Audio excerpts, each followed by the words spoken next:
हरिपुर गांव में एक गधा अपनी बूढ़ी माँ के साथ रहता था। उसके एक हाथ और एक पैर था। इसी वजह से लोग उसे अद्धा कहकर बुलाते थे। अद्धा जब अपनी बूढ़ी माँ को काम करते देखता तो उसे बहुत दुख होता था, पर अपने अपाहिज होने की वजह से वो चुप हो जाता था। एक दिन उससे रहा नहीं गया और वो अपनी माँ से बोला, माँ, मैं भी पैसे कमाने शहर जाऊंगा, फिर तुम्हें किसी भी बात की कोई तकलीफ नहीं होगी। देखना, हमारे पास बहुत पैसे होंगे। माँ, मैं शाम तक पैसे कमाकर वापस आ जाऊंगा। बेटा, तू शहर कैसे जाएगा? तेरा एक हाथ है, एक पैर है। तू अपनी देखभाल कैसे करेगा? और चला भी गया तो बेटा पैसे कैसे कमा पाएगा? माँ, तू बस जाने की इजाजत दे दे, बाकी मुझ पर छोड़ दे। मैं चला जाऊंगा। मैं तेरी और तकलीफ नहीं देख सकता माँ।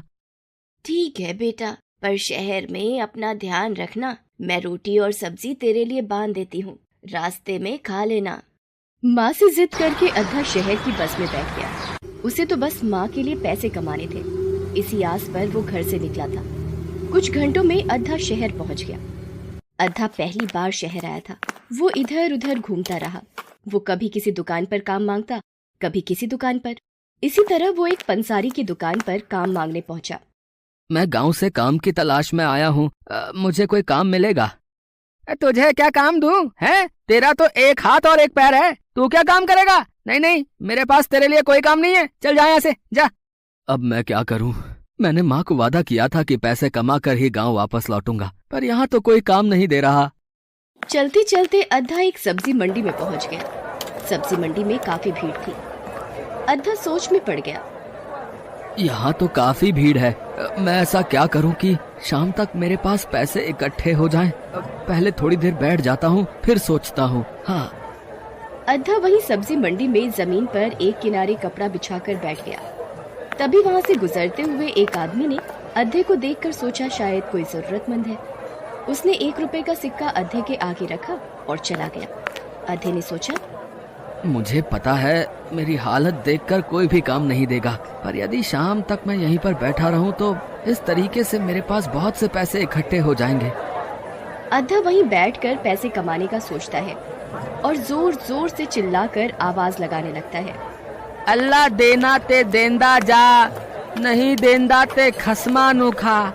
अद्धे को बोलते देख वहाँ से गुजरते हुए लोग उसके आगे पैसे रखकर जाने लगे। कोई 1 रुपए का सिक्का देता, कोई 2 रुपए का सिक्का देता। ऐसा करते करते सुबह से शाम हो गई। अद्धा के पास बहुत सारे पैसे इकट्ठा हो गए। पैसों को देखकर अद्धा बहुत खुश हुआ। उसने सोचा, मेरे पास तो बहुत सारे पैसे इकट्ठे हो गए हैं, पर अब तो सुबह से शाम हो गई है। कुछ ही देर में रात हो जाएगी। अगर मैं इस वक्त गांव के लिए निकला तो रास्ते में चोर डाकू ना लूट लें। क्या करूं? कहाँ जाऊं? सब्जी मंडी में खड़ी एक बूढ़ी महिला लगातार अद्धे पर नजर रखे हुए थी। वो उसे सोच में डूबा देखकर उसके पास आई और बोली, बेटा, मैं बड़ी देर से देख रही हूँ। तुम कुछ परेशान दिख रहे हो। देखने में तो तुम भले घर के लग रहे हो। मुझे अपनी परेशानी बताओ, शायद मैं तुम्हारी कुछ मदद कर सकूं। माँ जी, मैं गांव से शहर अपनी बूढ़ी माँ के लिए पैसे कमाने आया था, पर अब सुबह से शाम हो गई है। मेरे पास ये पैसों की पोटली है। रास्ते में कोई लूट ना ले, इसलिए सोच रहा था रात गुजारने के लिए कोई जगह मिल जाए तो रात रुककर सुबह गांव लौट जाऊं। पर इस अनजान शहर में मैं किसी को नहीं जानता। इस वक्त कहाँ जाऊं? बेटा, अगर तुम मुझ पर विश्वास कर सको तो मेरा घर यहीं पास में ही है। तुम मेरे साथ चलो और रात में आराम से रुककर कल सुबह गांव वापस चले जाना। मेरे घर में तुम्हें किसी भी प्रकार का कोई डर नहीं। बूढ़ी महिला की बात सुनकर अद्धा सोचने लगा, रात में गांव जाना भी ठीक नहीं। इन अम्मा के साथ चला जाता हूँ। इस वक्त और कहाँ जाऊंगा? कोई जगह भी तो नहीं है। ठीक है अम्मा, मैं आपके साथ ही चलता हूँ। अद्धा कुछ सोचे समझे बिना ही उस महिला के साथ जाने को तैयार हो जाता है। घर पहुंचने पर महिला उसे कहती है, बेटा, तुम हाथ मुंह धोकर यहाँ चारपाई पर बैठो। मैं तुम्हारे लिए भोजन लाती हूँ, फिर तुम आराम से सो जाना। बेटा, वो जो तुम्हारे पास पैसों की पोटली है वो तुम मुझे दे दो। मैं उसे संभाल कर संदूक में रख देती हूँ और ताला लगा देती हूँ। सुबह जाते वक्त ले लेना। अद्धा भोजन करके जैसे ही सोने लगता है उसे आवाज सुनाई देती है। इस अद्धे को तो एक ही बार में खत्म कर दूंगी। बस एक बार चाकू की धार तेज कर लूं, फिर तो इसका काम तमाम समझो। पैसे जोड़कर गांव ले जाना चाहता है? अरे मेरे हाथों से जिंदा बचेगा तभी तो जा पाएगा। महिला पत्थर पर चाकू घिसने लगी। उसकी इस हरकत को अद्धा देख और सुन रहा था। वो थोड़ा चौकन्ना हो गया और नींद में होने का नाटक करने लगा। जैसे ही महिला चाकू की धार लगाने लगती है, अद्धा गुनगुनाने लगता है।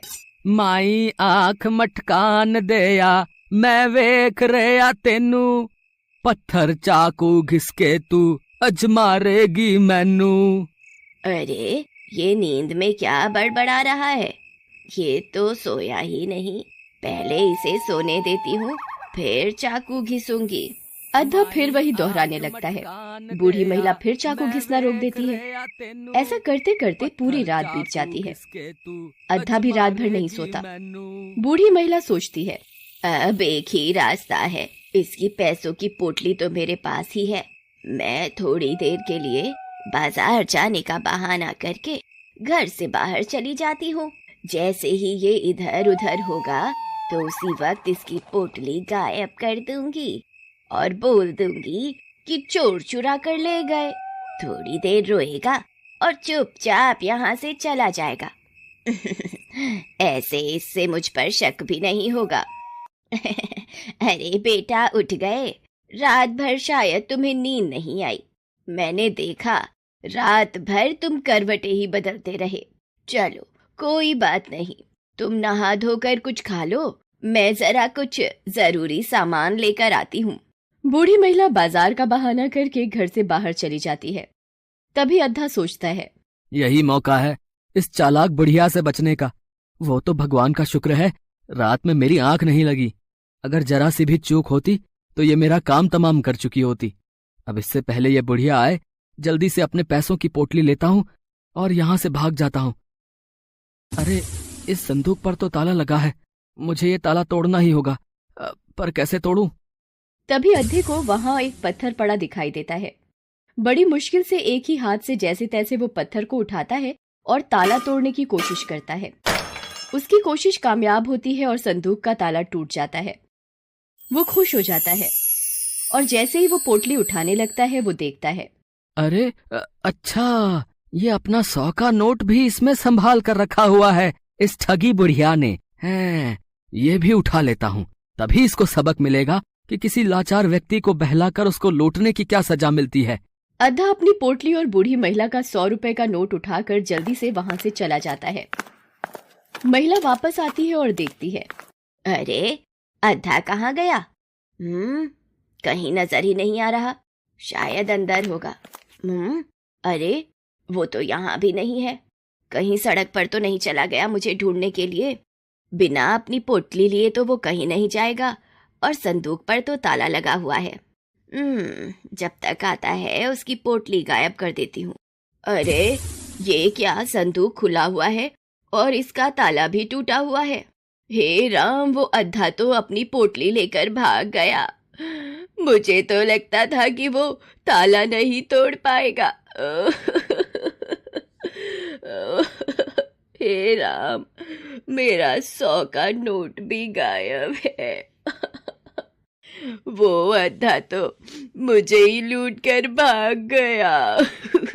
मेरा 100 रुपए का नोट भी ले गया। बूढ़ी महिला की करनी का सबक उसे मिल चुका था। वो अद्धे के साथ गलत करना चाहती थी पर उसे खुद ही सजा मिल गई। बुरे काम का बुरा ही नतीजा होता है, ये बात उसकी समझ में आ गई थी। अद्धा अपनी बूढ़ी माँ के लिए पैसे कमाने निकला था, इसलिए भगवान ने भी उसका साथ दिया और उसकी रक्षा की।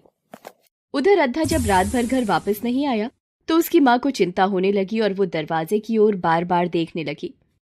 अद्धे को वापस आता देखकर वो खुशी से फूली न समाई। घर आकर अद्धे ने सारी घटना अपनी माँ को बताई। माँ भी अपने बेटे की हिम्मत और सूझबूझ को देखकर बहुत गर्व महसूस करती है। अद्धा अपनी माँ के हाथों में पैसे की वो पोटली देता है जिसे देखकर माँ की आंखों में खुशी के आंसू आ जाते हैं। वो अद्धे को गले से लगा लेती